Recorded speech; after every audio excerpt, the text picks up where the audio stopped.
Il y a des moments dans la vie où tu sens que plus rien ne tient, où le cœur devient lourd, et l'âme vacille dans un silence que personne ne comprend. Tu as tout essayé, mais l'affliction reste. L'angoisse revient. Et dans ce désert intérieur, il ne reste qu'une chose, lever les mains et prononcer une seule phrase.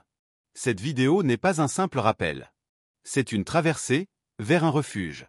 Une parole prophétique, transmise pour guérir les cœurs brisés. Si tu vis une épreuve, une douleur, une perte, ou une détresse que personne ne voit, reste jusqu'à la fin. Tu vas découvrir une doua immense, que le prophète Mohammed a enseignée, et qui, par la permission d'Allah, peut transformer une nuit sombre en aube de soulagement. Colombe, abonne-toi dès maintenant à cette chaîne pour ne pas manquer nos prochains rappels spirituels. Plateau de sortie, partage cette vidéo à ceux qui traversent l'épreuve. Cloche et active la cloche pour être prévenu dès qu'un nouveau message du cœur arrive jusqu'à toi. Parce que parfois, une seule invocation peut changer toute une vie. Il existe des douleurs qui ne crient pas. Elles ne frappent pas les murs, ne remplissent pas une pièce de lamentation. Elles se glissent doucement dans le cœur. Et elles s'installent. Tu vis avec. Tu souris parfois. Mais dans le silence de la nuit, elles se réveillent. Et toi, tu ne dors plus. Il y a des souffrances que même les larmes n'arrivent plus à exprimer. Tu veux pleurer, mais rien ne sort. Comme si ton âme s'était noyée dans un puits sans fond. Et dans ce vide intérieur, il ne reste qu'une phrase. Un souffle. Un murmure à peine audible. Ya Allah. Parfois, c'est tout ce que tu arrives à dire. Et tu te demandes, est-ce que cela suffit? Est-ce que cette faiblesse, ce murmure brisé, peut atteindre le ciel? Et Allah répond. Et lorsque mes serviteurs t'interrogent sur moi, alors certes je suis tout proche. Je réponds à l'appel de celui qui m'invoque quand il m'invoque.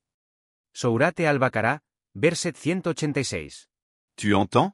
Pas je suis parfois proche, ni je réponds si je veux, mais je suis tout proche. Yerbons. Même si tu n'as pas les mots. Même si ta langue tremble. Même si tu n'as pas la force de faire des longues invocations. Même si tout ce que tu dis, c'est « Aide-moi ». Cette invocation, même bancale, même brisée, même chuchotée dans la peur ou l'angoisse. Elle est entendue. Car Allah ne mesure pas la beauté de tes phrases. Il regarde la sincérité de ton cœur. Peut-être que ce que tu vis, tu ne l'as jamais dit à personne. Tu caches ta douleur derrière des sourires. Tu continues pour ne pas effrayer ceux que tu aimes. Mais Allah sait. Il connaît la trahison des yeux comme ce que les poitrines dissimulent. Surah Ghafir, verset 19. Hamza priait. Il faisait ses salahs à l'heure. Il invoquait. Mais au fond, il se demandait. Est-ce qu'Allah m'écoute encore? Est-ce que mes mots ne se perdent pas dans l'immensité du ciel? Puis un soir, il est tombé sur une parole du prophète Mohammed. Une doua qu'il n'avait jamais récitée avec son cœur, jusqu'à ce soir-là. Allahumma inni, abduk, ibnu, abdik, ibnu amatik. Ô Allah, je suis ton serviteur, fils de ton serviteur, fils de ta servante. Mon front est entre tes mains. Ton jugement sur moi est inévitable, ton décret est juste. Je te demande par chaque nom que tu t'es donné. Fais que le Coran soit le printemps de mon cœur, la lumière de ma poitrine, le dissolvant de mon chagrin, et le départ de mon angoisse. Il n'a pas juste récité ces mots. Il les a versés, comme on vit d'un cœur trop plein. Il les a pleurés. Il les a dit avec la douleur de quelqu'un qui n'a plus rien. Sauf Allah. Et rien ne s'est passé. Pas de miracle. Pas de vision. Mais, le lendemain, une main qu'il n'attendait plus est venue à lui. Un ami perdu de vue. Un contrat de travail temporaire. Une lueur dans l'œil de sa femme. Et surtout, une paix dans son cœur qu'il n'avait pas ressentie depuis longtemps. Ce n'est pas la doua qui change tout. C'est la confiance que tu y places. Invoquez-moi, je vous répondrai. Surate Ghafir, verset 60. Allah ne ment jamais. Herbe réfléchit un instant. Et toi, quelle est cette douleur que tu portes depuis trop longtemps en silence? Est-ce que tu crois qu'Allah ne sait pas? Ou est-ce que peut-être il attend juste que tu viennes à lui, sans masque, sans barrière, sans formule parfaite? Juste toi, ton cœur, et ton cri. Comme Hamza. Peut-être que ton soulagement est déjà en route. Mais il attend une seule invocation sincère pour se manifester. La doua, qui a guéri un prophète. Perdu dans l'obscurité des abysses. Seul, sans aucune échappatoire, avalé par un immense poisson. C'est là que le prophète Younou, paix sur lui, a compris une vérité que nous oublions souvent. Il n'y a pas de refuge, si ce n'est en Allah. Il aurait pu crier. Ya Allah, salva-moi. Il aurait pu supplier. Sors-moi de là, je t'en prie. Mais il a dit autre chose. Quelque chose de plus profond. Quelque chose qui guérit l'âme avant même de changer la situation extérieure. Ela ila illa anta, subnaka, in kuntu minaslim. Sourate al-Anbiya, verset 87. Il n'y a de divinité que toi. Gloire à toi. J'ai été vraiment du nombre des injustes. Cette invocation, ce n'est pas une plainte. C'est une reconnaissance. Un retour humble. Une prosternation du cœur. Car parfois, la délivrance ne commence pas par aide-moi. Mais par je me rends, Ya Allah, j'ai besoin de toi. Allah, dans sa miséricorde infinie, a répondu. Nous l'avons exaucé et nous l'avons délivré de son angoisse. Et c'est ainsi que nous sauvons les croyants. Sourate al-Anbiya, verset 88.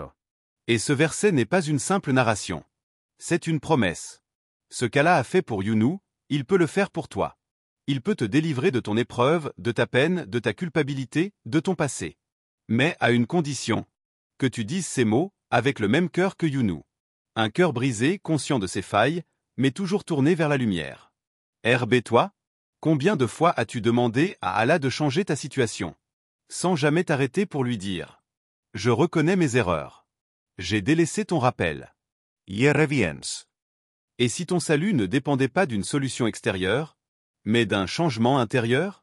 Et si tu récitais cette doua, chaque soir, dans le silence de ta chambre, en posant ta tête sur l'oreiller comme on la pose sur un tapis de prière, et en disant, sincèrement, Ela ila illa anta, subnaka, in kuntu minaslim. tu ne verras peut-être pas un poisson t'éjecter de ses entrailles. Mais tu verras peut-être ton cœur respirer à nouveau. Car parfois, le miracle, c'est la paix intérieure que personne ne peut voler. Ce que tu murmures dans l'obscurité, Allah l'entend. Il y a ces instants où personne ne te voit. Pas un regard. Pas un mot. Pas une main. Tu es seul, dans une pièce où le silence te pèse comme une montagne sur la poitrine. Et dans cette obscurité, tu murmures. Peut-être pas à voix haute. Peut-être juste dans ton cœur. Un mot. Une plainte. Une pensée à peine formée. Mais Allah, lui, entend tout. Il n'y a pas de conversation secrète entre 300 qu'il soit le 4e, ni entre 500 qu'il soit le 6e, ni moins ni plus sans qu'il soit avec eux ou qu'il soit. Sourate al-Mujadila, verset 7. Tu comprends? Tu n'as jamais été seul. Même dans les nuits les plus longues. Même lorsque ton cœur semblait abandonné de tous. Même quand tu pensais qu'Allah ne répondait plus. Il était là. Il t'écoutait. Peut-être que tu te demandes encore. Pourquoi je ne vois pas de réponse? Pourquoi mes invocations semblent suspendues dans le vide? Mais qui t'a dit qu'Allah t'avait dit non? Il se peut qu'il retarde ta réponse, parce qu'il veut t'élever. Parce qu'il veut que tu viennes plus profondément vers lui. Parce qu'il y a une douceur dans cette dépendance, que tu ne découvrirais pas si tu étais exaucé trop tôt. Ton Seigneur n'est jamais distrait ni oublieux. Surate Miriam, verset 64. Tu vois la différence entre Allah et les créatures? C'est que les gens veulent que tu sois fort pour t'écouter. Mais Allah, il écoute tes gémissements. Il répond à tes faiblesses. Il aime quand tu viens à lui, brisé, épuisé, vidé. Parce qu'à ce moment précis, ton cœur ne ment plus. Il est authentique, nu, sans fierté ni barrière. Et toi, qu'est-ce que tu lui as murmuré dernièrement? Un rêve enfoui? Une peur que tu n'as confiée à personne? Un chagrin que tu caches même à toi-même? Peut-être qu'il est temps de revenir. Pas pour demander avec impatience, mais pour ouvrir ton cœur. Pas avec une liste de souhaits, mais avec une offrande de sincérité. Et souviens-toi, même si ta voix est trop faible, même si tu ne trouves pas les mots, même si tout ce que tu arrives à dire, c'est Ya Rab. C'est suffisant. Parce que celui à qui tu t'adresses n'est pas loin. Il est plus proche de toi que ta veine jugulaire. Surate Kaf, verset 16. Et ce que tu murmures dans l'obscurité peut être le début de la lumière. Une seule phrase, et les portes du ciel s'ouvrent. Parfois, tu cherches une issue. Tu cherches des solutions humaines à des douleurs que seul le ciel peut soigner. Tu demandes de l'aide à droite, à gauche, mais ton cœur reste inquiet, agité, vulnérable. Et si je te disais qu'il existe une seule phrase? Oui, une seule, qui, si elle est dite avec sincérité, peut renverser ta situation et ouvrir les portes du ciel. Oui, ces mots ont refroidi le feu. Alors, que peuvent-ils faire pour ton cœur brûlé par la tristesse? Que peuvent-ils changer dans une vie en désordre, dans un avenir qui t'effraie, dans des blessures que tu caches depuis trop longtemps? Herbe, et toi, est-ce que tu as dit ces mots aujourd'hui? Pas machinalement. Pas en vitesse. Mais comme si ta vie en dépendait. Comme si tu les offrais à Allah, comme une déclaration de confiance totale. Répète-les avec ton cœur, même si ta voix tremble. Esbillalau ela I la illaua. Et laisse cette phrase entrer en toi comme une lumière douce, un apaisement, une certitude. Et quiconque place sa confiance en Allah, il lui suffit. Sorat at Talak, verset 3. Il t'essaffit. Pas à moitié. Pas temporairement. Pas symboliquement. Il saffit. Alors maintenant, lève les mains. Ferme les yeux. Et répète après moi. Esbillalau ela I la illaua. Alai tawakkaltu baua rabbul archilasm. Ce n'est pas juste une invocation. C'est une porte. Et ce que tu vivras après pourrait bien être le début de la fin de ton affliction. Laisse ton âme s'exprimer. Tu viens d'entendre une invocation capable de guérir ce que la médecine ignore, de consoler ce que personne ne voit, et de faire descendre le secours d'Allah là où tout espoir semblait éteint. Ce n'est pas une légende. Ce n'est pas symbolique. C'est réel. Le prophète l'a enseigné. Les croyants l'ont récité. Et les affligés ont été exaucés. Tu n'es pas différent. Ton chagrin n'est pas trop lourd. Ton cri n'est pas trop faible. Allah te ikot. Allah te voit. Allah te répond. Peut-être que ton miracle ne ressemblera pas à ce que tu attends. Mais si tu places ta confiance en lui, tu découvriras que le soulagement arrive toujours, mais à l'heure d'Allah. Et ton Seigneur suffit comme protecteur. Sourate al-Isra, verset 65. Alors aujourd'hui, fais-le. Prononce cette doua. Dis-la avec tout ce que tu es. Avec tes larmes. Ton silence. Tadouleur. Et surtout,